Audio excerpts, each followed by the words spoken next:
Hello again. I sometimes wonder if my brain is deteriorating and I should perhaps book myself into a nursing home for those with dementia. I say this because I am increasingly unable to make any kind of sense of what I read in the newspapers. The very language no longer appears to me to convey coherent meaning. The words used are ordinary English ones, but I cannot seem to grasp the meaning that the writer is trying to convey.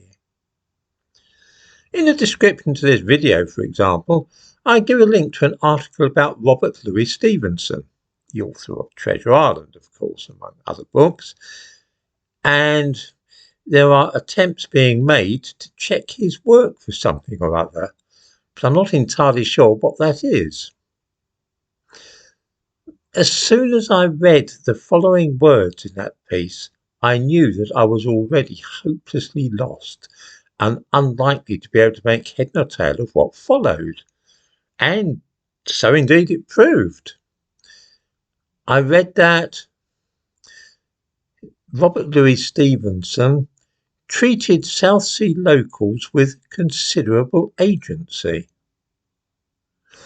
What can this possibly mean? I am, of course, aware that agency is used now to signify that somebody has power to alter or affect the course of their life. But even so, this doesn't seem to make sense.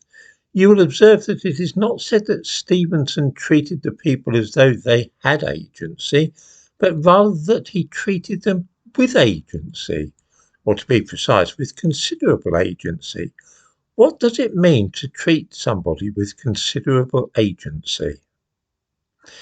The agency in this context seems to apply to Robert Louis Stevenson rather than the South Sea Islanders. My suspicion is that the person writing this didn't know what he or she meant, but just put together a sentence with a current buzzword and then hoped for the best.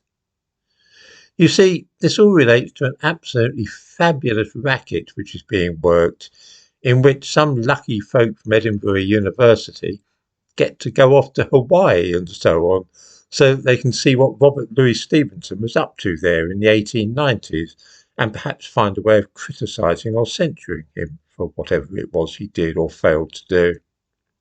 Mind, I don't really blame them. I would do exactly the same if somebody offered me £800,000 to interrogate the work of a Victorian writer. See how easy it is to slip into the jargon. I've no idea at all what I meant by interrogating the work of a Victorian writer, but might certainly sound a worthwhile thing to get up to, especially if I were visiting the Pacific Islands for a research project.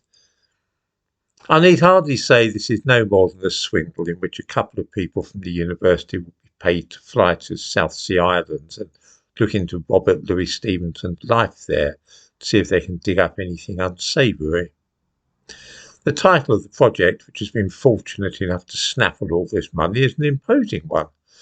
Remediating Stevenson. Decolonising Robert Louis Stevenson's Pacific fiction through graphic adaptation, arts education and community engagement. Again, though, I have alas not the least notion what it actually means. How on earth does one decolonise a work of fiction by means of graphic adaptation and community engagement? What does the word remediating mean in this context?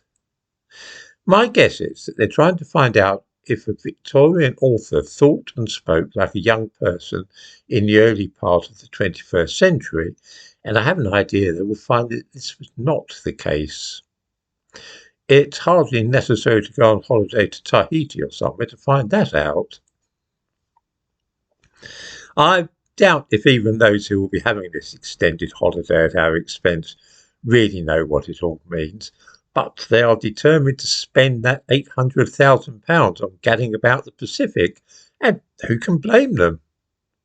I would do just the same, I think, if I found some mug who was prepared to subsidise a jaunt of this nature.